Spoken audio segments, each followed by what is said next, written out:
Whoa, now, what's happening? This is the Maniacal Menace Kyle Smith speaking from the future about the past and the present. Huh. Decisions. The working man's man. This is a good one. Stay safe, man. Listen up and enjoy these words. You can follow me at Maniacal Menace on Instagram or maniacalmenace.com. It's MANIACALMENACE. I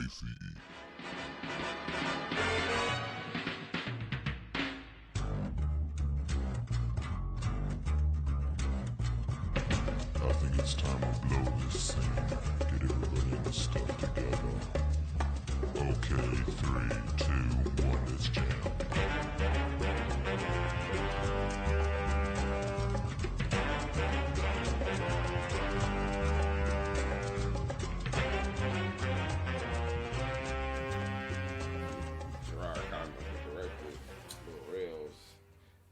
Some of the same producers and shit, Bo Burnham and shit.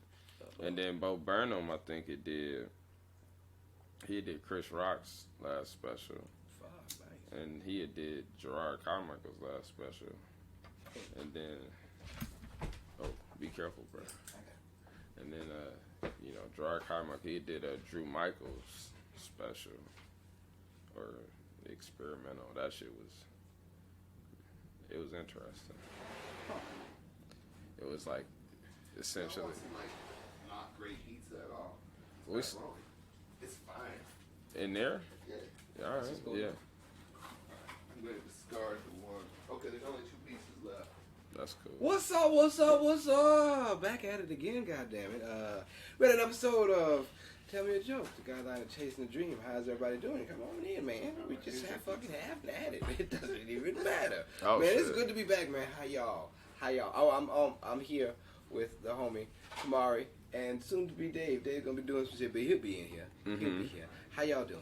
How's everybody? I'm doing all right, man. Yeah. It's nice to be hanging with you and smoking and stuff. So I'm in good spirits. Back in this thing, man. Little recap for everybody.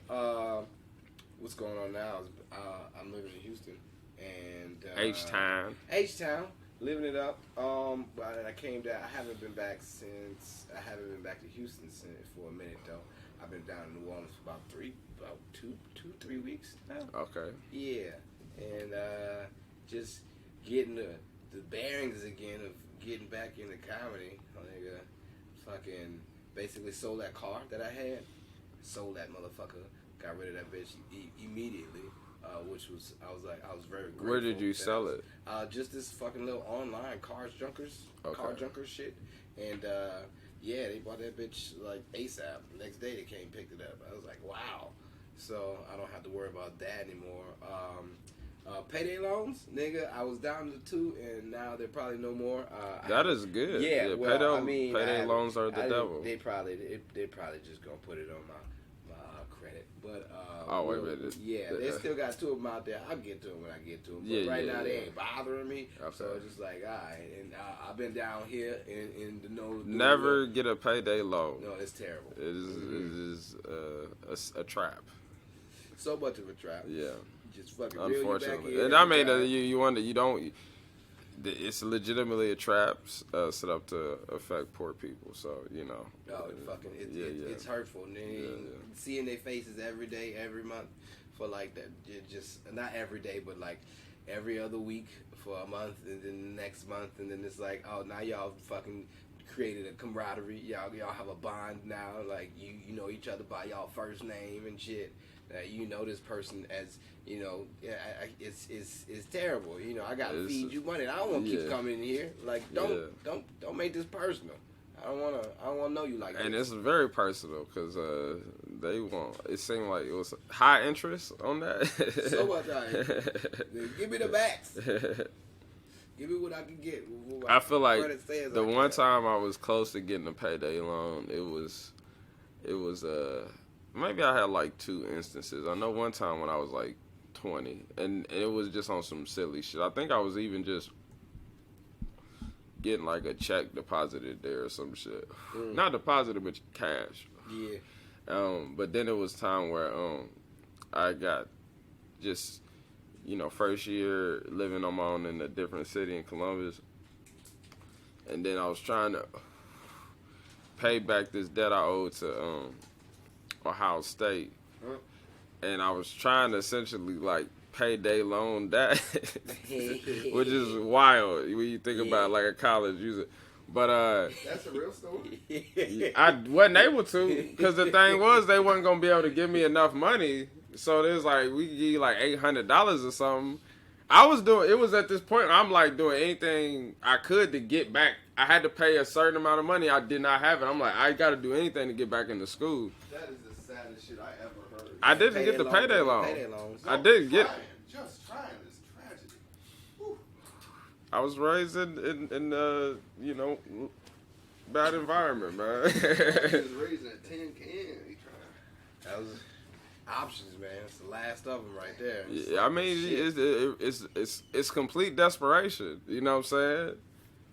Got to get itself out. Yeah. But in the process of having to leave, I've been down here fucking doing a little freelance, getting a little money come back in. So since they try to really I guess all ends well as is well. I guess that's the saying. All is well as ends well. Yeah, that's not one I say. I don't have such a cheery outlook.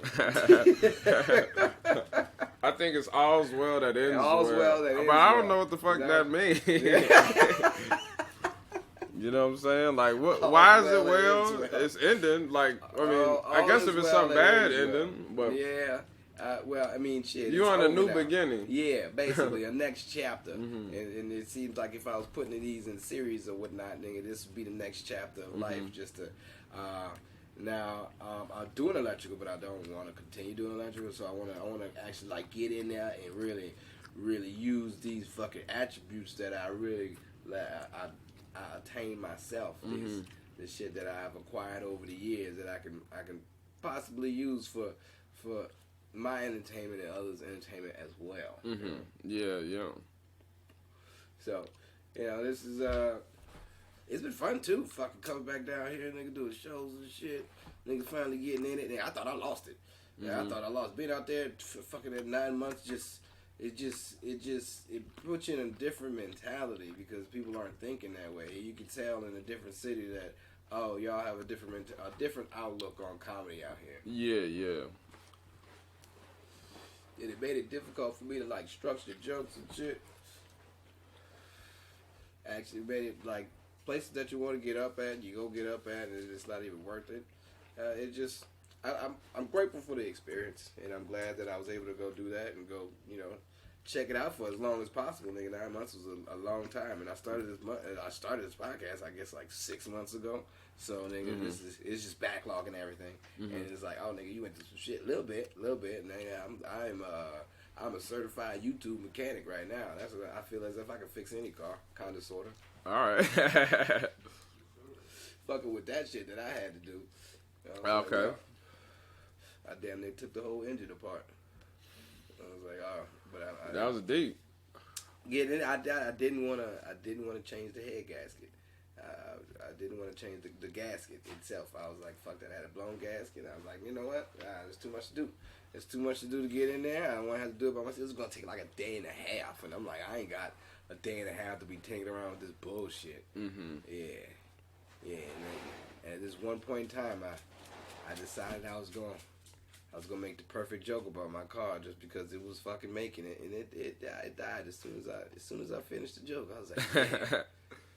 Was you able to get the joke off at least? Well, I mean, or you decided to? No, I didn't even use it after that. I was like, well, this is pointless, fucker. But then and there, know when to get out, and I was like, I don't have to stay here. I don't have to do this. So, I bounced. And it's been nice. It's been lucrative. Everything's kind of been looking up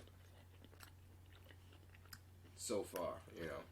Been manifesting shit. Somebody came to me, what are you manifesting? I'm like, God damn it, stop asking me that. But no, it's true. Manifestations are happening. Man. The more and more I think about it, I guess the more and more it comes, and it's like, well, this is the dream, this is the chase, and niggas running full force. Feels like. Well, I mean, you know, as long as I've known you, you've been like a hard worker. You know what I'm saying? Showing and you have like tremendous work ethic. So, like, if you definitely thinking about something and you like obsessed with it, I think it's just only kind of natural for it to finally kind of come together at some point. And you obviously gonna have your obstacles and shit. But I mean, I think it's just, you know, being in a certain kind of headspace, it affects you, like what you're doing creatively. So it's nice that I'm glad that you've been able to kind of come back here for a minute and like refocus and feel good about what you're doing again. Yeah. You know what I'm saying? Because that's what you was out there for, was the, like, if you out there and you're not feeling good about what you're doing for real, then it's, even if it pop, it's not gonna pop the way that you really want it to pop.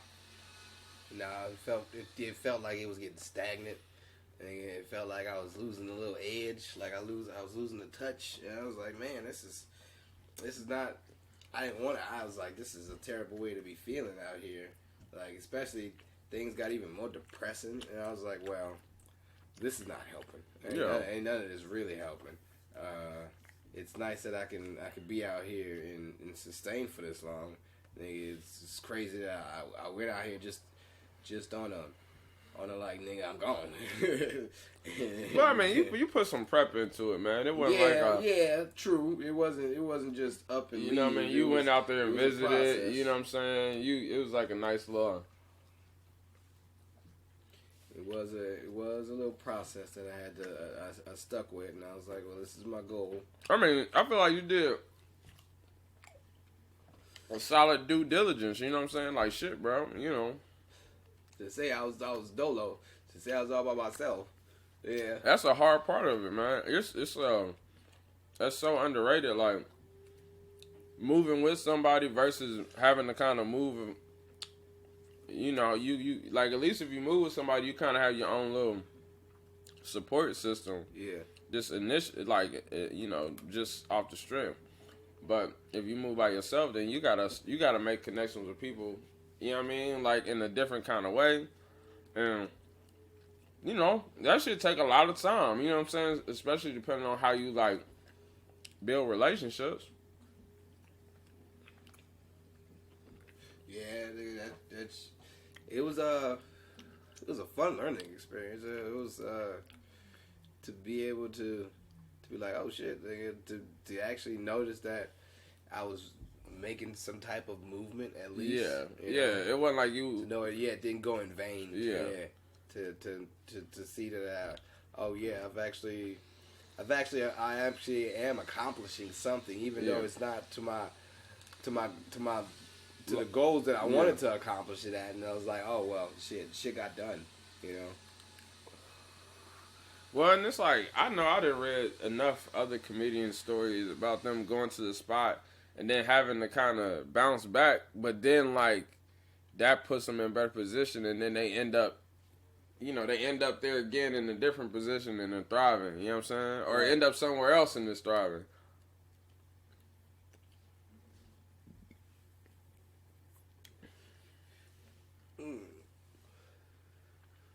Yeah, I like that. That there's it seems like more of a support system that I've came back to, you know, because I mean they had it out there, but it was very here and far, you know, very difficult to get it, or very just difficult to be around it. Just for my situation, because shit, man. 4 cylinders, only 3 work, man. It's very difficult to get places in a big city like that. No, that's. But it did beef up the poetry side, and it's like, well, this is new. You know, this is I like this realm, and I think I'm definitely gonna start pursuing that a lot more. Going to more of those shows. I'm looking at more of them on the internet. I'm seeing more of them on fucking Instagram. They just got lots of followers, and they just put up people's pieces, and I'm like, oh, alright, well, this is all in the same realm of like, y'all don't have what I have yet. And it's like, yeah. Alright, so as soon as I can fucking find a way to get in on that shit, we'll be really happy. Yeah, I mean, like, you know, that's what I think is primarily all about, man, is that, like, it's less the exact direction that you going in than, like, that you going in a direction at all, you know. Like you said, so many people are just stagnant in themselves. They not, like, you know, moving towards their goals or their dreams, you know what I'm saying? Like, you had this instance where you went out there and, you know what I mean, you had you was gonna do poetry still, regardless, you know, because you knew that was something that you had been kind of building up on. But to kind of have it where it's like, oh shit, I'm not able to do the main thing I was out here, but at least I'm able to kind of redirect some of my energy towards this way, and then make what I would see is like serious strides in that respect, to where I think like you could say either comedically or poetically that you like are really good in both respects, you know what I'm saying? Yeah. And so I think, you know, as long as you got breath in your lungs, man, you can do your shit. Yeah, I've been really deep thought about just like the next step of not being afraid to do something, which is not being afraid to not always have like that steady job, like to make my own income. Well, I know I'm gonna probably have to get into something big for. I'm probably like right now down here. It's easy for me to kind of pick up work and do like small shit for friends and all that. But out there, I'm gonna probably have to start either doing electrical or something small. I mean, I got the leeway. I got the leeway to just sit there and like stack up shit, because out there, out in LA, it taught you how to minimalize. It was like, oh, I gotta cut some of this shit out. Like I can't. If I'm gonna live out here, I can't have this. I can't do this. Mm-hmm. Like I can't be paying for this. This can't. Yeah, motherfuckers out there with 4 jobs and shit, just running around with like a chicken with their head cut off. It's like, Jesus Christ. Yeah. When is it gonna slow down for y'all? It's never gonna slow down for them, son. Like it's always gonna be fucking fast paced out there. But on the outskirts, it slows down. But on the outskirts, you see where the poverty is at, and it's like, oh, okay.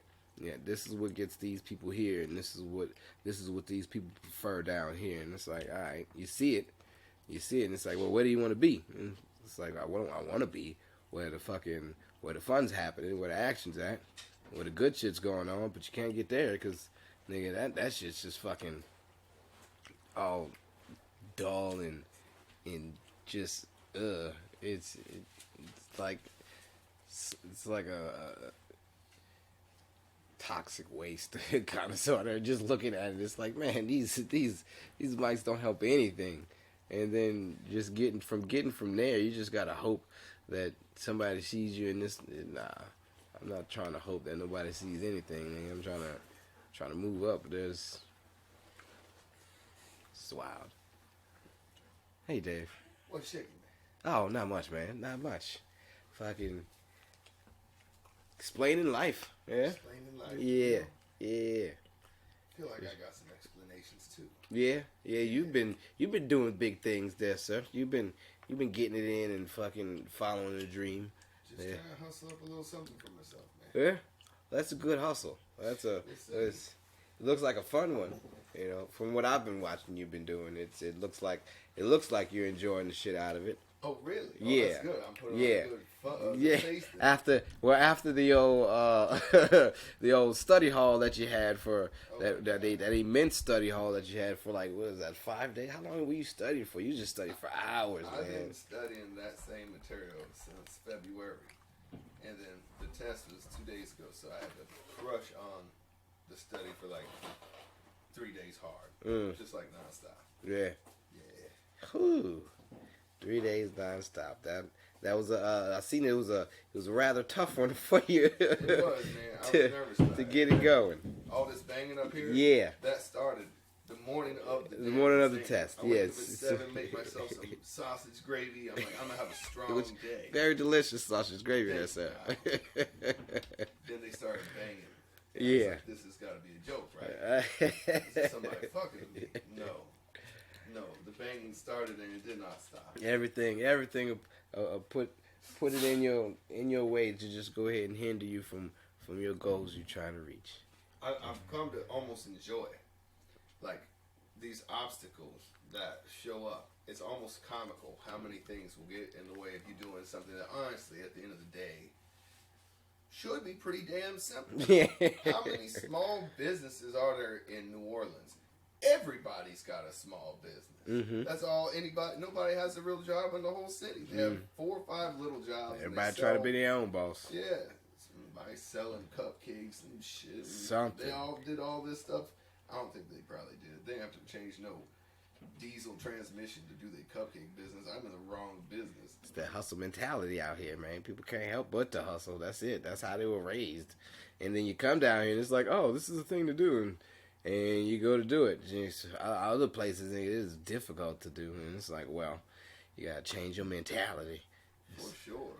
It's like, I prefer to deal with it like this instead of where I was at before. Which is... Well, it's alright to have a preference, you know what I'm saying? But, I mean, just in reality, you do got to be adaptable.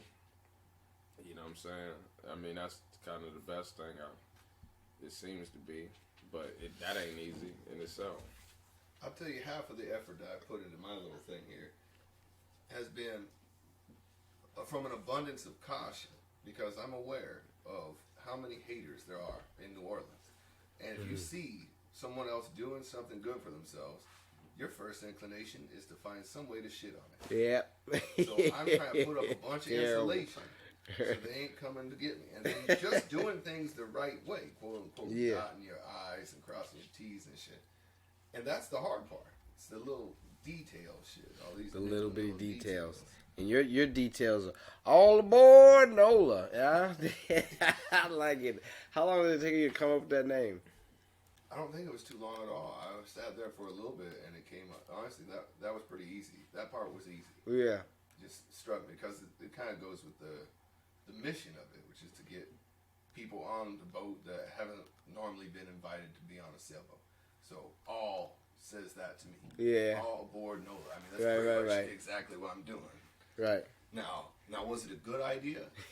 I don't know. If you Google all aboard NOLA, you'll be surprised how much train shit there is. It's 20 years of train articles. Not even real trains. Some little train in City Park. They got me. Wow, their SEO is on point compared to my shit. Oh, shit. Because you can get some detailed information about that little ass train. You can't find shit about what I'm doing at all. That's true. It's a fun little concept, though, taking people aboard a sail ship. How far would you be sailing? Like, so what is the whole grand scheme of it all? Man, people show up. I take them out for 2.5 hours in Lake Pontchartrain. Yeah. And I come back. Do that twice a day. The one in the evening, you get to see the sunset. It's a real pretty sunset. The one in the morning, I don't know. People who wake up earlier. This is a sail ship that you actually have to interact with to the guide and everything. So will other people be able to interact with that? Will you give people crash courses on sailing, or will y'all be like, just sit down and just watch me work? I can sail this boat alone. Uh-huh. If people wants to help, they can do as much as they want to do, and I can tell them what to do. Hey, you go. You want. Who wants to help? All right, you're gonna get up here when I tell you. You pull on this line. You pull on this rope. Get the sail up to the top. You over here do this, and if people want to sit there and chill, that is absolutely good with me too. I don't need nobody really doing nothing. Yeah, that sounds like a good time. Yeah, I hope that it shows up soon. That good time. Huh. Sailing on Lake Pontchartrain. Yeah, I wanted to do so many things when I was out in LA. I wanted to surf and do all that and get it in, but I was like, man, this is a lot. It would take a lot just to get into doing all that. And it's so cold out there. The water's so cold, and it's like, Well, I got in the whole time I was out there. I got in the water one time. I got in the water once, and I was like, all right, this is enough for me. I'm good. Like, you mean like beach type water? Yeah. Okay. I got in there one time, and that was it. And I'm like, all right, I'm done. Yeah, Kamari, you only been to the ocean one time, right? Nah, I done been to the ocean a couple times, but it ain't like, it's not no attraction to me. No. I've seen the ocean warn you away pretty severely before. Yeah, nah, for certain. 'Cause I remember we was this is I lost Grand my Isle, right? glasses. No, you didn't lose your glasses. The sea took your glasses. Check it out. This is so bizarre. We're out there playing frisbee in the water. Like, you can do that. You definitely cannot. He's wearing a pair of Ray-Bans prescription Ray-Bans. glasses. He loses his Ray-Bans. Laura Sanders, we all searching around like you're going to find the glasses in the ocean. Of course you're not.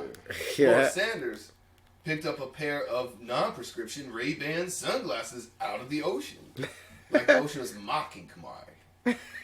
He had to come up with this whole narrative. Every piece of that's true, is it not? I wore them sunglasses. I can't remember the last part. I wore them sunglasses. I feel like maybe some sunglasses were found. They were Ray-Bans. I don't know if they were Ray-Bans. They or definitely not. were. I know feel because like I've that never might had be like that artistic exaggeration. That's no exaggeration, man. But, you just got flawed memory. You did- smoked too much. I did lose my glasses. That was Take a rough time. My brother lost his ring, his wedding ring, numerous times in the ocean. Not just the first one, like multiple wedding rings that he's replaced after How the much first do one. you know what them? Like, how much is he shelling out for that? I'm not really sure. Because I feel like after you lose it the first time, then maybe you just maybe you shouldn't wear it in the ocean the second or third time. I mean, yeah. you shouldn't wear it. No. but He didn't. is that a sign of dedication or? I guess it's a hard dedication, but you're trying to go deep in the ocean, hit these waves, and it don't take much for that. See, them so- seas to Shit, fucking this is asking for slip barracudas. it. David is engaged. You've been engaged. Uh-huh. Are you getting a wedding band if you get married? I mean, probably so. Yeah. I mean, it would be. I do like jewelry, Okay. but I do like a sense of, if this is gonna be a thing. Not saying that I probably ever will, don't have but yeah, I would get the band. Okay. Yeah, tradition in the family that everybody has one. My daddy got a nice one. I don't really wear jewelry. Laura already got me a pair of little alligator cufflinks that I like real good. They kind of Gator links. Yeah. I don't know. It just kind of, it seems like it's pretty low on the whole priority thing, but the whole thing is kind of low on the priority thing at the end of the day. Like, we've been together for 10 years. I think as much as anything, we just trying to, Common law. acknowledge it. Yeah, we definitely common law. For sure we are. That's fun. Yeah. Well, we all ain't Lizzo, so we can't show our ass and just pop off. Man, anybody can show their ass. That's a good thing. That's true. Now, how much, the weather bears on that, that's up to the individual. My ass stays pretty much covered up this time of year. Yeah. Almost every time of year. But Yeah. I've been thinking about I've been thinking about going back into the to the burlesque scene. If come out in burlesque. asses come out in burlesque. If depending on how this career searching of me just joining into all types of entertainment fields, that might be something that I might take up again, and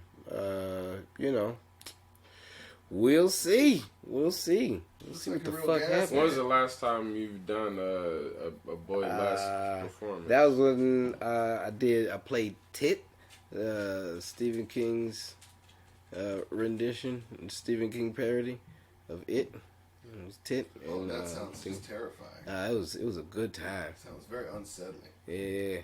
It was fun. It was funny. It was I was like, all right, and I was a token black guy, so I fit. I fit, and then You know, most motherfuckers don't really expect me to dance, but I was like, nah, nigga, I got skills. Nigga, used to be in a dance group, you know, I won't say much else, but yeah, so then that's surprising to them. They're like, oh, this works. You know, I see other motherfuckers that's other burlesque, however you want to look at it, people out there, and man, they're killing it. Fathoms, shout out. That nigga there, son.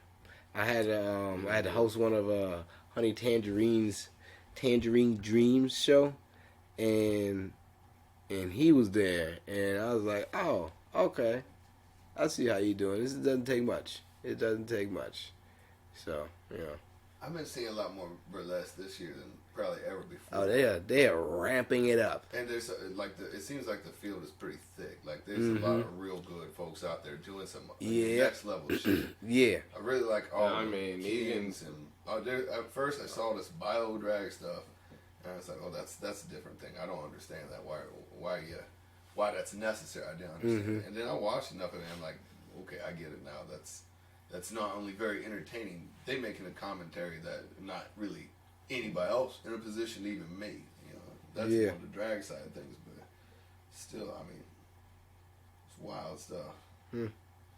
Yeah. So, did they have that kind of scene out in LA to the same level? I don't know. I didn't. If you don't look for, you'll be difficult to find if you ain't. If that's not something that you got your eyes set on. It was just, I mean, there's a lot of shit. I'm pretty sure it was somewhere out there, you know. But there was a place that I went to. They actually had a drag show going on across the street, and I mean, that was like the last time I heard of something like that happening out there. But I'm pretty sure there's a lot of it going on. I have no idea where. I just saw like the championships that they had.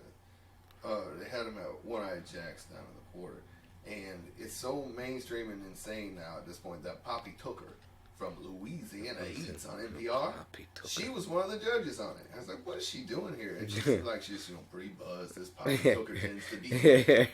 And they're asking her questions, and she's clearly got a lot less familiarity with the intricacies of the drag world than anybody else there. But she's having the time of her life, and she's saying some things that I think had everybody's eyes jumping up. Not necessarily wrong or offensive, but you're like, wow, that's more blunt than it's normally presented. These are drag queens. They're pretty blunt. Tuck the game on fleek, man. But yeah, man, it's been fun to be back down here doing all these shows and shit. You know, because, yeah, you didn't get as much out there. So, being able to get into the motion of building a set. Oh, man. Being able to think. And just finished watching Dan Soder's. That was hilarious. That made me feel like a good chuckle. They got some good shit on Netflix. They got some good comedy. They got good stand-ups. On HBO, though. Oh, that was the HBO one. Yeah. They got some good stand-ups out there. Not all of them are fucking up to my liking, but there's a lot. There's a lot going on. This is like another comedy boom. It is a boom time. It's a golden era of humor, really of TV, media, entertainment. Period. Yeah. But the comedy scene, as someone who's been watching for a very long time, and not invested in as much as I don't do it. Right. So, wow, you guys is up against a lot right now. Y'all have a high bar, both creatively and in terms of the jokes being written, but also just like the perspectives out there. There's more perspectives than there ever has been in my entire life by such a margin. And the production, you know, and there's so many avenues people can get in, so many different places, that it looks from where I'm sitting like you basically gotta just call up Mr. Netflix and be like, hey, I got a little thing here. How much y'all feel invited to engage with this scene right now? Because you're seeing guys that was nothing for real. A year ago. No one a year ago getting specials on HBO, getting, you know, this, that, and the other, and just kind of like finding ways to parlay the little shits that they've done into some sort of, you know, accolades enough to get these specials, some sort of credit. Well, I don't know. I feel like some of the cast is, at least on like HBO, you still kind of gotta, like, they got like solid even if like even Dan Soder, I've been familiar with him on like the stand up scene, but he apparently was on like Showtime show Billions and. Yes, yeah. So I mean, and the campfire, yeah, which is like that's one where it's like I could listen to somebody's podcast, but I don't be keeping up with who's like the most popular. No, and it's joint out there, and that thing is and this is where that level of fandom is more higher engagement. You know what I'm saying? You got like a sitcom, you could like a sitcom network star, but if you listen to somebody's podcast, like that's somebody that's like. They're buying like merch from you or whatever. Or they want to go meet and greet and all this other stuff. So the level of engagement between like the fan or whatnot is higher. And so I think in Netflix's case, it's like they're almost looking at it as to me like a farm system because they had like the little 15-minute joints. Then they had some like 30-minute joints. But they're like, all right, we get these 15-minute folks in, and then when they really pop a snapper, we can snap them up for this hour, and we already got it. I mean, they did it with like Ali Wong to where like they got her kind of, and she popped a separate from them. She was like fresh off the boat or something. Yeah. And then now it's like, all right, they done locked her up. You know what I'm saying? So, I mean, I think it's all about I'm more about just the idea of the artists more so dictating the audience than just where it's at.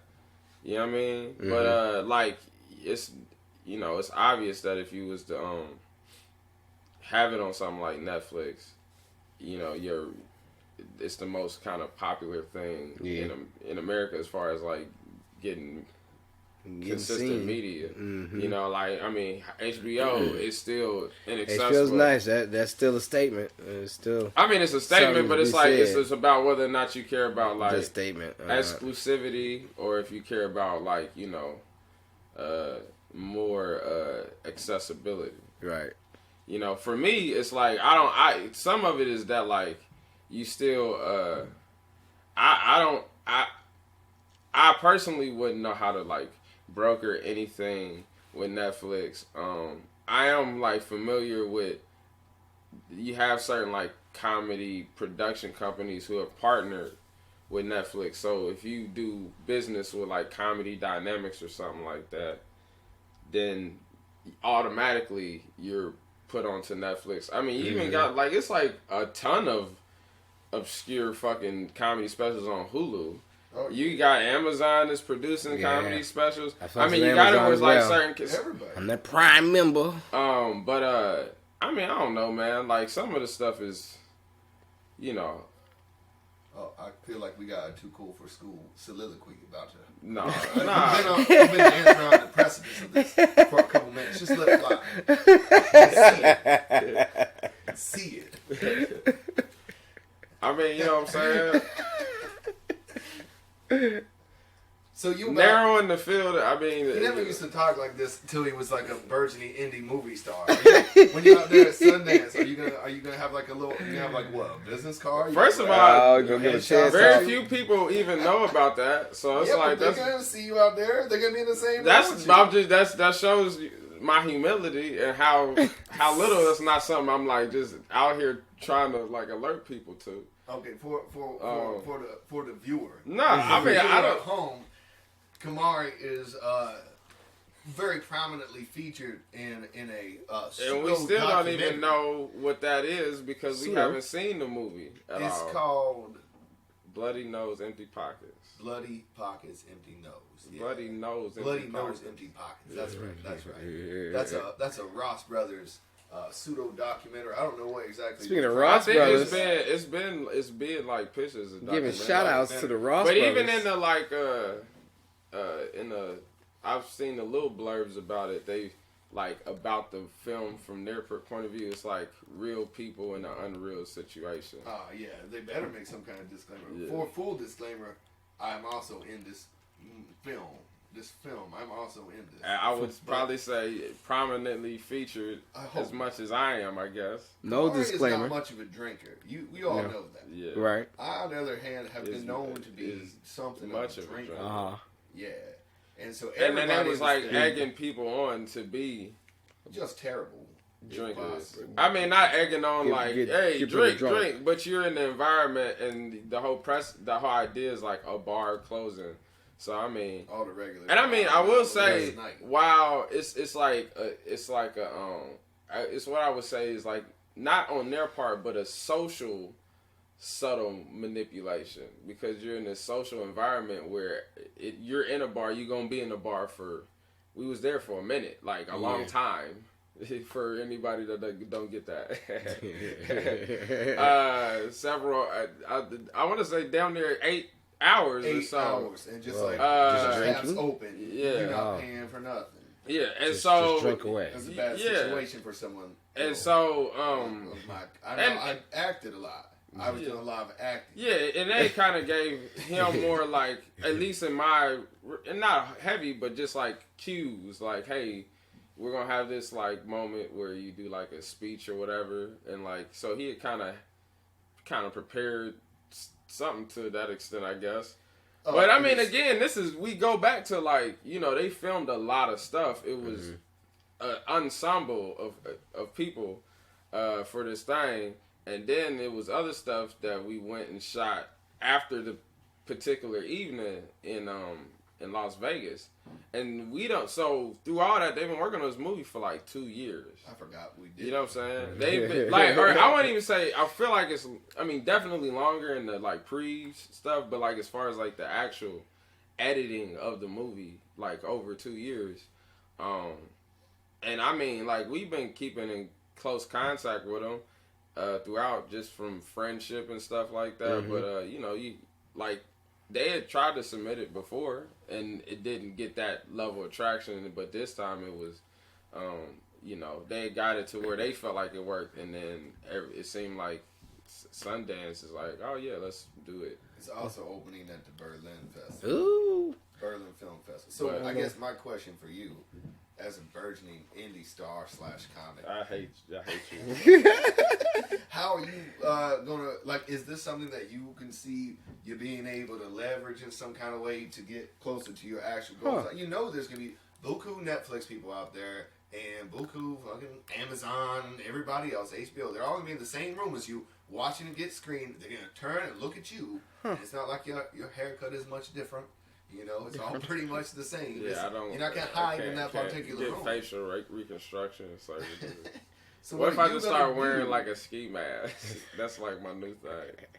You can put the little doctor's mask on, like the little hip kids are wearing now. The ones that play Fortnite. Get no diseases.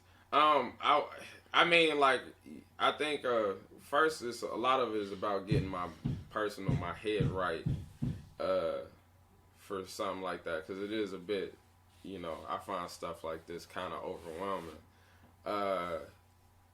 Some of it, it's like I feel like I should, the rational... Truth and honesty. Well, because the rational part of me is like, I should just break down and see the movie. I shouldn't just wait. Because my thing is, like, I haven't seen it. They've been like, do you want to see it? I have not really. Yeah. And it's a certain curiosity in wanting to see it. But why then you don't want to see it? Well, but it's that level of like being like super. You don't want to see it neither? Being like insecure, number one. I've had like a lot of like mental, like, I've created a lot of stuff in my mind, like people writing think pieces about it and looking at me negatively. Oh, wow. And so like... He's just afraid that black women are going to see him flirting with white men. In a different light, and his mama going to see it. That's what it is. That is not how I raised my son. Don't you bring them blue-eyed devils to my house, baby. Yeah, please. Yes, indeed. I'm gonna have to just start getting ready to go to work. Yes, sir. But man. To a certain extent, though, I mean, like, I know I'm like, that's me being kind of crazy about it. Yeah. But the thing is like, I haven't been like, hey, cut me out the movie. Like, I ain't that crazy. You so mistaken to question it that it just makes me sad. I feel like you're gonna fuck this up. Oh man, I think you should just enjoy it. You gotta use it. These are moments in time that and so that's what I'm like, because some of it is like I mean, some people don't like to say this, but it's like, I got legitimate regrets. you know, and I'm trying to Regrets. you know, make sure that to not repeat similar mistakes that I have in the past due to whatever, and I feel better equipped to like handle just being myself now. But granted, I'll be having some awful days. It's very vague. It still seemed like you kind of dodging around my essential question. Well, not that. I mean, like, I feel like, honestly, if I want to, for what, I really have a kind of, as clear as, you know, as it can be, idea, like, what I would like to be doing sooner, you know what I mean? Like, the kind of stuff I'd be interested in doing, and, you know, I've been able to experience some, like, pretty high highs that you know, that you dream of, but then you don't expect it. And then it's like, oh, wow. Like, and to some extent, it's a level of, like, you very appreciative, but you're like, fuck, man. Like, how do I string? It seems more attainable, so it's like, all right, what is the realistic means of, like, making something close to this happening? You know what I mean? And it's like, oh, this is possible. But I need to, like, navigate that. And so, you know, I feel like for something like this, it's, I still can't really fathom whatever. Here, get an agent while you're out. I don't want no agent, man. No, my dude, of course you do. And this is how you saying, how do I string all these shits together so I get more of them? That's the next step. Well, I mean, like, then get a car. See, man, car like and agent. Those are your two goals for see, I mean, I don't know. I mean, we'll see, man. Like, I'm like, it's a part of me that's like very self-defeating. Maybe some would call that. Some would say righteous. Righteous. I would like to shout out Ross and them just because they've also shot my special, The Inquisitor's Observations. Yeah, we need to get that out. Comedy poetry. Tony Ross and Bill Ross. Yeah, from Sydney, Ohio. Yeah. Big Smooth. Out here doing things, man. Doing things for the little people, man. And I appreciate that.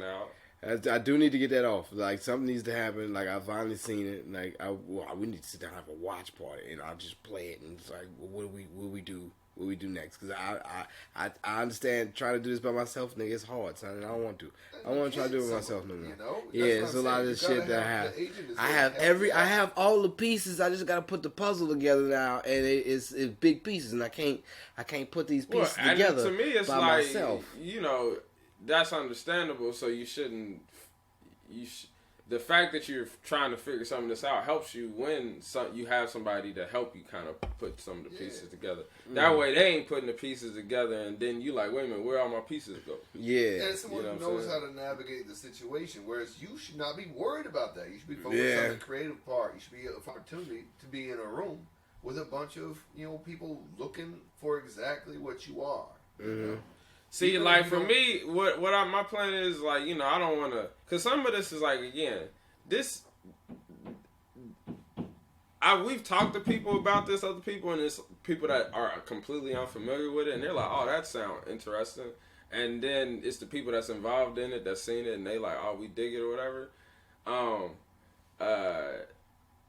For me, it's like, I guess I'm still, like, a little, I have to have it, like, it's one of those things where I'm like, who is the audience for something like this specifically? You know what I mean?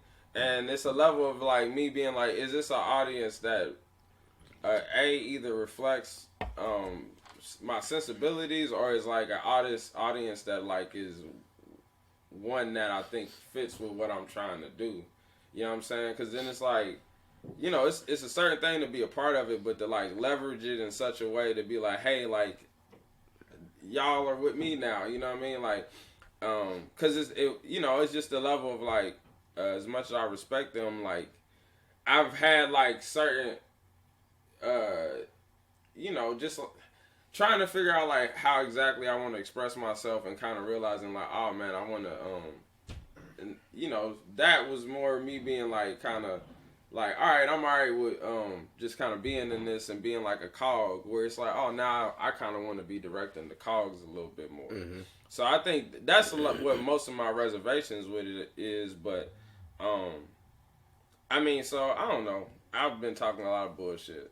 Now you just gotta get to it. But like I like that, you know, like I said, the plan is to go. I'm gonna try to go to Berlin because it's the first time I'll be able to get out the country and check that out, and then just kind of, you know, I feel like that's gonna be like. You trying to do that? Huh? When you trying to do that? February. For February, that's when the festival is. Oh. Nice. But so, I mean, I feel like that'll be like a lot. I'll learn a lot in that situation. Yeah. You know what I'm saying? And you know, and that's, you know, use that information to kind of go forward. I'm trying to like set some stuff up to where if anybody becomes aware of me from that and they will be interested in other shit, that I would have some other little nuggets out there that they could check out and be like, oh, okay, this is one realm, and then this is more what he's trying to do on his level, and then from that, huh? I said right, yeah. And then from that, kind of have it where it's like, all right, boom, because I don't want that just to be the only thing. I'm trying to make sure I set up shit to where it's like, you know, this gives kind of more of an idea, like, all right, I'm this person that's in this kind of weird experimental film. But then it's like, all right, these are the kind of works that I'm trying to create, and this is, you know, I'm just trying to get more.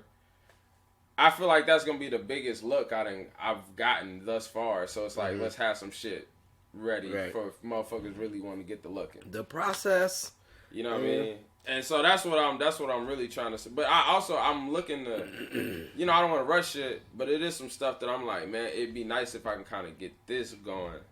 Like Right. a website come to mind or nah? Well, I mean, I still got the domain name. I gotta reinstate mine. And I I contacted somebody about putting it together. I mean, some of it is that it's like I want to make sure I have. Some of it is that like the stuff what I'm trying to put out, at least right now, I'm like, do I necessarily need the website for this? You know what I mean? It's like, always good to have a website, though. Yes, you do.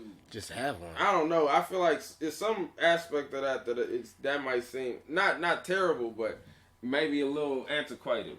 Oh my God. No, I think so. Kamari obviously very concerned about his audience. It makes him nervous to not be able to pick and choose who's listening to his ass. You know, that seems like the same way. It seems like he's got a lot of Roscoe in him. That's what it seems. He's got a lot of Roscoe. It's very skittish. Very skittish to go to the public. You know, loud noises make him nervous. Yeah. He only likes the ladies, but only certain. Oh, certain ones. Nothing wrong with that. So you don't feel so choosy. You feel like you do your art, whatever that is, and whoever likes it, can like it or come not. on through. Right, come on through. And I want everybody to like it. I want everybody to like it, so he'll get it out there to as many people. I don't mind. Like, you know, I'm frugal. Everybody likes me. People like my face for some reason, and you know, people want to talk to me. So it's like, I'm very unthreatening, and I understand that. And you know, me being unthreatening, why not just fucking play around with people, or show them what artistic capabilities can be shown. You know? So you don't sit here spending much time thinking about who your audience is and whether or not you content with that. No, I try to zero time. I just want to like I don't even look at it as who the audience is. I'm like, oh, these people like comedy, that's where I want to be. And oh, these people like poetry, that's where I want to be. Like right there, I don't even like. It doesn't even matter what audience there is. I'm like, I'm giving it to everybody in that realm. Like as a writer in particular, I would think about my audience once in a while, but I never thought to try and cultivate a certain audience with anything other than the work. So if I was doing the work, whatever the work was for the audience, whoever the fuck that might be, found the shit that I was doing. And that seemed like a pretty good automatic filter. Yeah. You know, I wasn't going to get anybody that was, you know, diametrically opposed to my, you know, philosophy and vision if I maintained a certain amount of truth to myself through the art. Right. And if I did, they were stragglers, there's outliers, there's nothing I'd be concerned with. You know, it's a self-fulfilling, you know, audience generation machine. Yeah. As a result, you know, I have no audience at all. Very picky. It's very limited. It's very open. Yeah. The club is open, but nobody's in. Nobody's coming in the club. It's like, I'm not sure if I want that, sir. Huh. Well, there's always. At least I never had to stress out about it. Choosing. Is it that you choose your audience, or is it that you, or is it that you want your audience to find you? How is it that you want it to come? How it like? What is the easier route? You know. I feel like it's got to depend on what your goals are. You know, if the goal is to make art that's true to yourself, then you really don't have to worry about the audience. Yeah. If the goal is to make money that's with what I want. art, now you probably got to be a little bit more selective. But that's more a matter of targeting people directly rather than excluding motherfuckers the way Kamari liked to do. Oh, okay. The direct approach, more of a direct approach. You know what appeals to the people that you're looking to appeal to, and if this is a big enough group, then you know you put the thing out there. Yeah. I mean, like Tyler Perry, for example, he knows his audience and he writes exactly for his audience. Well, He's extremely successful at that. Yeah. And I have no reason to think he is not satisfied with his work. Yeah. You know? If he is, he don't say much about being unsatisfied with it. Huh. And he's kind of run the gamut. He's run the whole spectrum. He's doing his thing, definitely. Plays and everything else. Jesus, it makes me that there is like, well, fuck. I'm building a little audience, but you know, it's just like these collective of people are just gonna see me from here.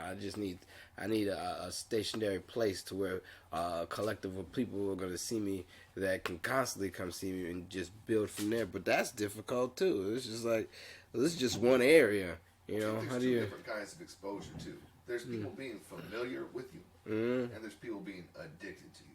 And you gotta find the ways to make people addicted to you. If they like your shit, they gotta hyper like it and want more of it, and have a predictable avenue of accessing more of it. Yeah. I think that's important.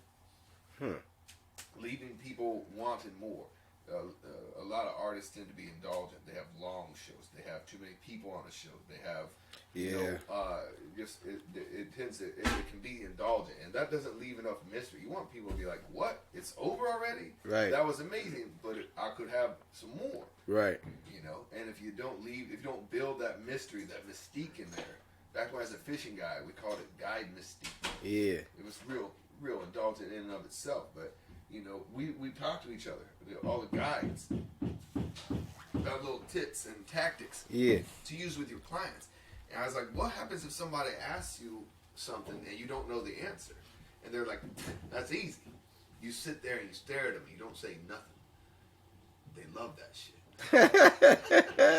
Don't get them full, just get them well fed. Act like you know the answer, and it was just inconceivably dumb for them to ask the question. That's guy mystique. That's interesting. Shout out to Pat Kelly, best pike fly fishing guide. Fly fishing. Yeah. Good ass times. Yes, indeed. Oh, man. Well, shit. This has been a very interesting cast. It's good to learn about new things. It's good to pick up new knowledge. It's always good to pick up new knowledge. I just came from Corey and Ina's, and they just dropped a whole bunch of, because you know they freelance. Yeah. They do everything. It's just income. Everything is. They don't do no type of outcalls. Everybody calls them for shit to do, and they go to their place, and all that is profit. And it's like, well. And so, me trying to get on that note instead of just, always having to work for somebody else and them telling me what to do. I want to be able to do it on my own. It felt good being down here, being able to just fucking get out there and be like, make my own money. And I was like, oh shit, this was... It works. Yeah. Laura been freelance for like 8 years. That's wild. And she makes it, and she makes it. It's so scary to get into. That's something else.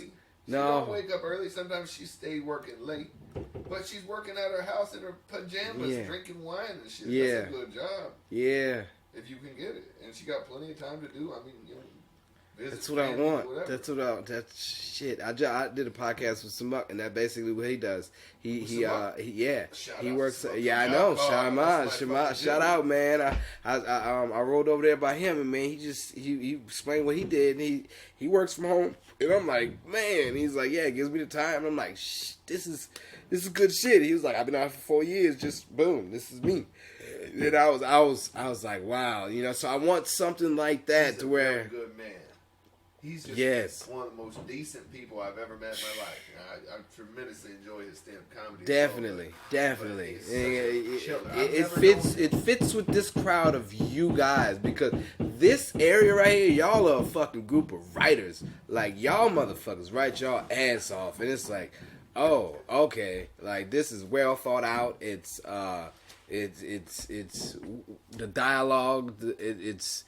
It's spot on. So this is something to, if you want to learn from somewhere, this is a place to learn from, like right here, because like y'all skip no steps when it comes to like when we talking about something or and when we're explaining things. It is just oof. I like it. I wish I was more constructed than what I am, but I have this ADHD just makes me ramble, and it sounds like a ramble, but it's put together in my head, so it's always gonna come out. It's just rapping. It's just bullshit. It is a podcast. I would like to use this opportunity to plug some of my products because I know that a lot of people like to buy merch out there. Please, sir. Okay, we got catblunts.com. Cat blunts? Catblunts.com. We sell blunts for your cat. And I've recently launched a new line of socks that have my dog's face on them. They're Roscoe socks. They're available on petsocks.com, and I'll just send you a picture of my dog. You can kind of do it yourself. I don't know why this is a real website or product, but it is. I'm just going to piggyback right on lucrative. I'd like to give a shout out to skanks.com. They are postcards for your favorite sluts. We use that term affectionately here. That's skanks.com. It's been too long since you sent her a card. Since you sent her a card? A card, yeah. Oh, a card. I always think is sponsored by stamps.com. I'm trying to be funny. I always think that we need to go back to the days of if we try to impress women, or if we're trying to say we sorry, we need to give them a pit bull puppy. We need to go back to get a good blue nose pit, man. That's what fucking you see Mariah, she had a little blue nose back in the day, nigga. Fucking holla, man. Kamari out. Kamari out on the way to go make money. Yeah. Go do your thing, sir. We'll see. I'll see y'all later. You still making that honey drink, man?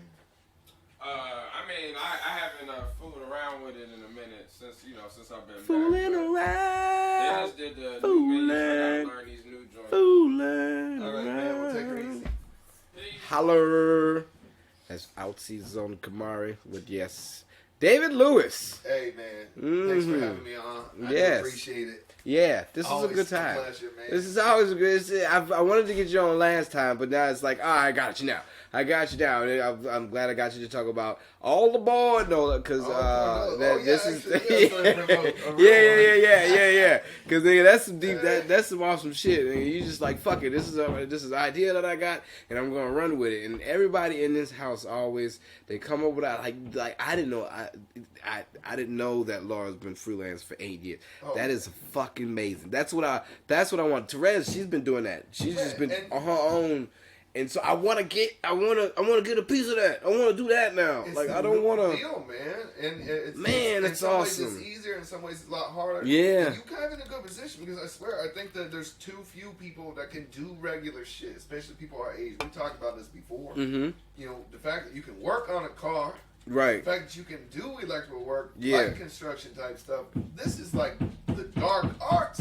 Yeah. People like Kamari. Yeah. People like Laura Sanders. Honestly, Laura Sanders is pretty good at it. But a lot of our friends, I've had I'm not gonna say the names. I've had enough people come out to help me on the boat that I can get away with like, being specific which ones was useful, but some of them was very much not useful. And I'd be down there, working on bills, turning a wrench or something, and be like, this other guy is here just to be my helper, and I say, hey, grab me that crescent wrench, that big crescent wrench there. He's like, no, he's real quiet for a second. And then I hear him kind of move a few things around. He comes back with a pair of pliers. And like, crescent wrench, man. He's like, I don't know which one that is. Okay, say that the first time. Bro, say that the first time. I'm sitting down here. It's okay. I'm like doubled up. All my weight is resting on just my neck. Yeah. Just tell me what you don't know. Yeah, that's it. That's all we need. I understand right. you don't know. I get that you don't know. Let me know that you don't know. Because you come in here thinking, I'm thinking that you might know something. But if you come in with no knowledge of anything, let me know immediately, and so we don't have this problem. Because, oh man, I think that freelance for someone like you that's got like a little bit more varied skills. If I didn't come from the exact background that I came from, doing real work alongside, I shouldn't say real work, doing many kinds of work. Been working on boats off and on since I was in the Navy. Yeah, I've been building light stuff here, this, that, and the other. I've been writing a lot. All that stuff. Interviewing as a journalist for years and years and years has given me a skill set that is invaluable for starting a new business because I know how to talk to people. And that's honestly just like kind of a huge thing right there. I can approach many kinds of people. I can go to a shipyard. I can go to a junkyard. I can talk to a guy on the country. I can talk to a local distillery owner or whatever. And I come off as someone who at least, is a reasonable person. That's something. I know how to ask the questions I'm trying to ask. That's a huge tick in my box. That's a good one in my favor. Yeah, I'm thinking about like doing a little. I don't mind doing little fix-ups and little small jobs for electric. I know I'm not competent enough to want to do the big shit. I got the knowledge for the big shit, but I don't care to do the big shit. If I do have to do the big shit, I'll probably have somebody come with me. But other than that, like little bitty shit, I love doing the little bitty shit, and I would like to promote doing little bitty shit. Because how many times you have somebody just wants like, man, I could really use another outlet right here. Yeah, that's easy. Yeah. To do. Exactly. That's not that hard. Exactly. And so I need to find just the market just for that. Just to get into, or just find the people that need just that, just a little bit. So and then go from there. So I have an idea of how I can just keep sustaining, but I don't know who to branch out to or how it's supposed to work from there because I've never done it before. So it's good. I know it's gonna be difficult, but it's just like me taking this leap to go to LA to see how that. I've never done something like that before, and I know it's gonna be difficult, but I just gotta start doing it. And now that I have the opportunity to do it, I just have to stray away from actually getting. Well, I know I should probably get a job, but I don't want to get it. No, don't do a job. You don't need one. Bang around, live rough for as long as it takes. That way you got the time to do what you actually got to be doing, but you got to be waking up and treating that like a real job. That's the job now. The job is Kyle. And I think this is just between you, me, and everybody listening to the podcast, but I think you fucking absolutely crazy to move back to Houston right now. You want to be in entertainment. You are a natural entertainer. You're one of the funniest people on stage in New Orleans. You've got a gift here. Or whatever, maybe it's not a gift, maybe it's something you just work for, whatever the case may be. This is an entertainment city. Yeah. There are motherfuckers here showing up every day on cruise ships and airplanes and in their car looking to be entertained one kind of way or another. You got Carnival, Mardi Gras right around the corner. Shit, fire. I mean, Houston just ain't New Orleans. Houston's a good town. I bet you if you wanted to be a journeyman electrician or whatever, that would be a good, go to Houston. Don't make a difference. But this is New Orleans, man. We got film, TV. We got buku stages. All people want is to be entertained. And people just got to have the audacity to wake up in the morning and say, how am I going to get my hooks in these motherfuckers today? New Orleans, man. That is the way to go. It's a real good town for that. You know this. I understand why you want to get out of the area. I get that too. But man, you still gotta look at that. Or go bust by Houston for a month and see how much you like it. Don't fucking sign the lease. How about that? You know, get around there and see what the scene's like. Yeah. Fuck, you can go to Houston any damn time you want to. You can pop by Galveston, South Padre, and Texas is accessible. Yeah. Texas is very accessible. You got a car, right? Yeah, well, down? so it's new update. Uh-oh. Actually, yeah, back in Texas, where I will be staying at with my parents, in Houston. They do have a vehicle for me. All right. They got a vehicle, but it's just a around a town vehicle. It's not a vehicle that's like Uh-oh. it's. Yeah, I got a Kamari basically. I got a Kamari. No. I got a Kamari whip at the house. Kamari Yeah. Yeah. I can't come down to the city, but I can go around Texas. Man. You know, I can't come down to New Orleans, but I can stay around Texas and hit it up. So you know, it's just a new area to go ahead and spread my face around, basically.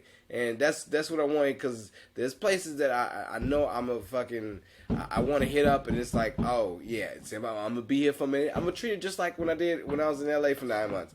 I'm gonna treat you the same way. I'm gonna go around. I'm gonna make my face known everywhere. I'm gonna try to be fucking the best in the room every time I go someplace, and hit them with them whammies, you know, Yeah. and go from there. And basically, that's all it takes. That's all it takes. Me to just because it's something new.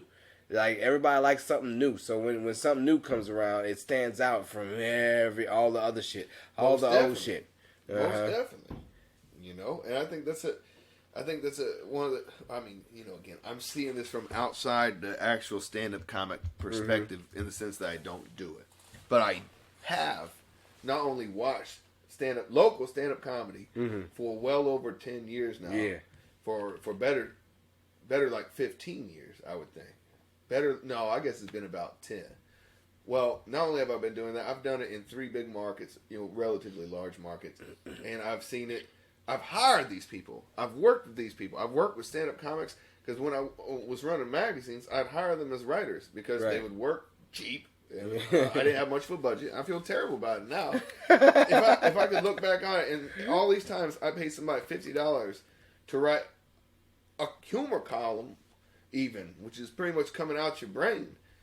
Well, they deserve more than $50, because you don't get funny and good at writing like that overnight. It's not a thing you're born with. Everybody that can do that worked hard to be able to do it, and $50 is a slap in the face. But that said, I worked with these people, and I trained them to be journalists when they wanted to be trained in that way, and several of them have gone on to, you know, bigger, better type of careers in writing, or branched out just into different shit, you know. And working with stand-ups and being around them for as long as I have, I can tell you, man, there's not a city with the potential that New Orleans is. And you saw it when you went to L.A., it's not even a matter of being a small fish in a big pond. Yeah. The pond is shallow and 1,000 miles across. Here, you got people who are begging to be entertained. You got places opening up every couple days, it seems like. New bars, new ideas coming through. It's such a vortex of creative energy in ways that are good and bad. But it seems like it's a lot easier to punch through in this town. Fucking Paul Oswald, shout out to Paul Oswald, who's got his International House of Pancakes show over at the Hi Ho Lounge. I've never been to that. I don't like those things. I don't like puns, and I don't like people who like puns. I have not gone. But I respect the shit out of it that there is such a show over there. Yeah. Because that is a clever ass hustle. Hey, motherfuckers got shows out here. They got shows. I'm on Beefing next week, goddamn it. Yes. Shout out to Beefing, man. That's my favorite hey, I'm show going up in against the city. Laura Sanders. Ain't that some crazy shit? Yeah, I know. I heard that, actually. I heard that last man, night. She is going to tear you up. Yeah, I know. And I can only. I'm so nice though, and I'm like, I can only sharpen the knives for her. She is mean. She Ah. already let me preview a couple. You're gonna get cut up, so you might as well make sure you get a few nicks in too, man. She's got your number. You know why? Laura Sanders isn't like these other motherfuckers. I know. They write jokes the day of. No, I don't for this do that. show. Oh no, I've been. She's like on it. No. now. Oh, I've been writing shit too, but it's been a whole bunch of cute shit just because like, I really respect Laura. And I'm like, I can't. I don't want to go into eviscerate her. If you really respect her, yeah, I should unsheath the sword. You gotta take the sword. Yeah. I'm making like a sword gesture right now. Oh shit! You have to sharpen that sword. If I feel so bad, I hate doing them because I don't like talking about people like that. But then when I need to, I get in it. But it's like, man, if you only knew what she was doing to prepare, she got like a whip that she like rolled in a bunch of broken glass. She been like holding her hand over a candle.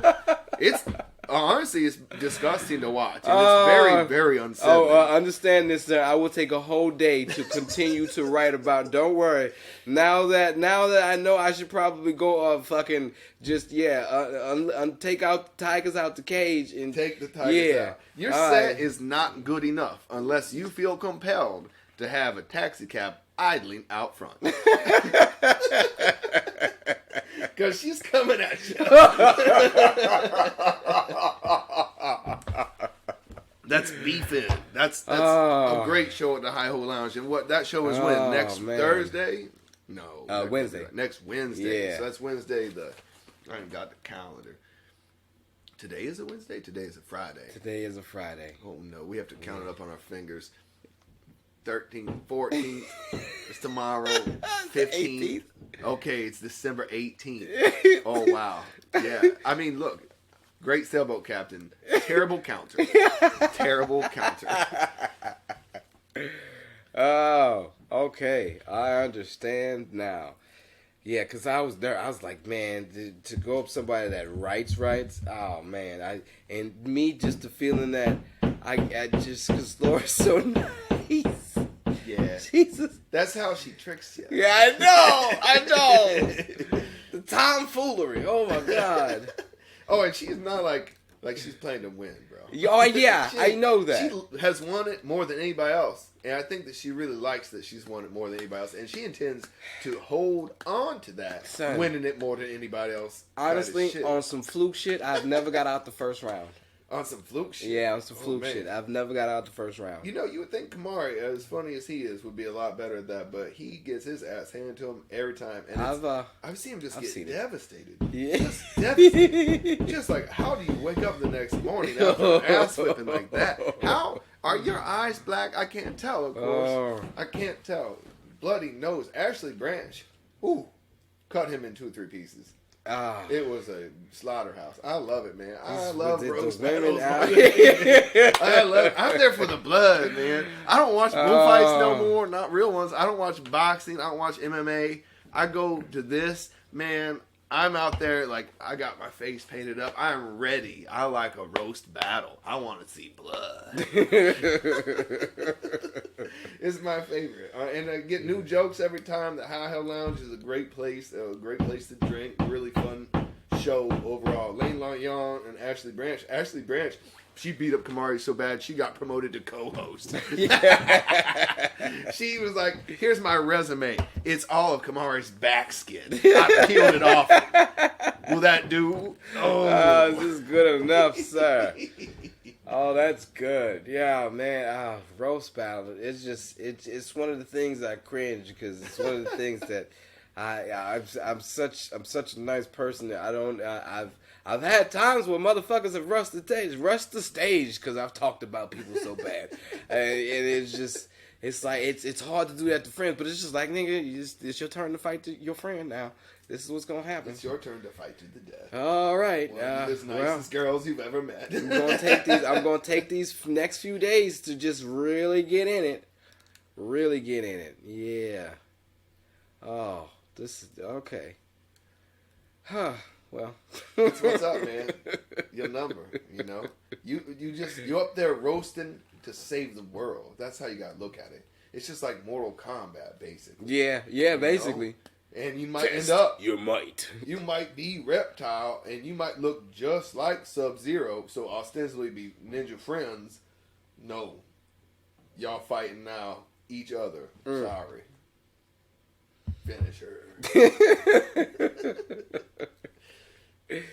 Well, man, I think we ended on that one, man. All right, thank you, man. Dave, for being here, great dude. Being That on was the podcast. This is a good fucking time. I appreciate it. God damn it, this has been Tell Me a Joke, the guideline of chasing the goddamn dream, man. I've been your host, the Maniacal Menace, aka Kyle Smith, however you want to say it. This has been Davis Lewis. Kamari was with us earlier. Shit, where everybody? Where you at on the socials, David? Well, you could find my personal stuff, but there's nothing interesting there because I don't really use it. So hit me up at allaboardnola.com. There you go. I'm Instagram at allaboardnola. We got Twitter and Facebook. It's not that hard to find it. Just if you see a little ass train in the picture, that's not me. You gotta keep going till you see a sailboat. The sailboat. Yeah, if it's a little ass train, that's City Park. I'm the sailboat. We got a sailing boat.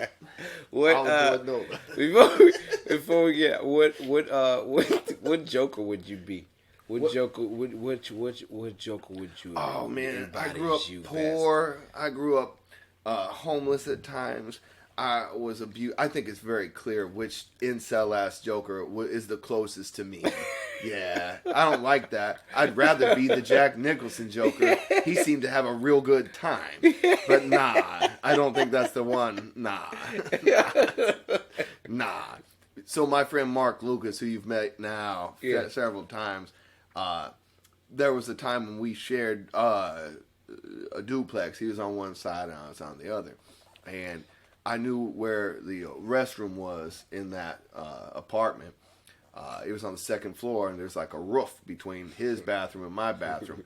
And so I would carefully note from the backyard when he'd go in there to take a shit. And I would go into my side of the house, climb out on that roof with a bullwhip, and snap it next to his ear because I knew he was jumping. I think we all know which kind of Joker it is that I am. It's the worst one. Yeah. Oh, is that the Heath Ledger Joker then? No, I think it's this incel Joker. Oh, the new Joker, the Joaquin Phoenix. Yeah. Okay, that's what I thought he was going with. But then I guess I kind of tangled things up there. Yeah, a little bit. Yeah. But then, if you fuck with somebody on the John, you the worst of the worst, you know? I mean, that's just what it is. I ain't got no henchmen. He ain't really got no henchmen. No. He just had like some opportunistic out henchmen. there. And that's me. His psycho mind is like, oh, this is how I feel about this, and now you die. All right. Oh, that's good. Well, which one is you? Oh, well, I like the I enjoy the more of the cynical Arkham Asylum Batman, the one that they had for the game, for the video game. That wasn't he all like beefy too? Yeah, he was fucked up, and that was the one where you learned that you was offing people just to get at Batman, just to fuck with people. Like I enjoy that. Sometimes I go around and I'll just knock shit to the side just to be like, somebody's gotta pick it up now. I'm not gonna pick it up. Cats do. I really respect that. I respect an animal that just fucks with you to fuck with you. Yeah, because that's intention. And like if an elephant brushes you with his shoulders, he's walking by you, he'll probably put you in the hospital and he might kill you. Not even trying. I do not respect that. Yeah. If I see a cat though just like basically fucking or like just killing birds, what a punk ass fucking move. They don't even eat them. They so little meat on a bird. It's just feathers. Yeah. They don't care. They just out there to see the world burn. That Joker killed Robin. That's like killing the bird. He's like, what you gonna do, bats? It's like, Jesus. You did this just so this nigga can get mad at you? Oh, man. That's really fucked up. Yeah, so, I think I like the Cesar Romero Joker about the best. I like it when a man takes his role so unseriously. Why so serious? Why so unseriously? He wouldn't even shave his mustache off before he put on the clown paint. This is your old ass Batman, right? This is your Batman in tights. This is your what's the guy who played Batman in the TV show?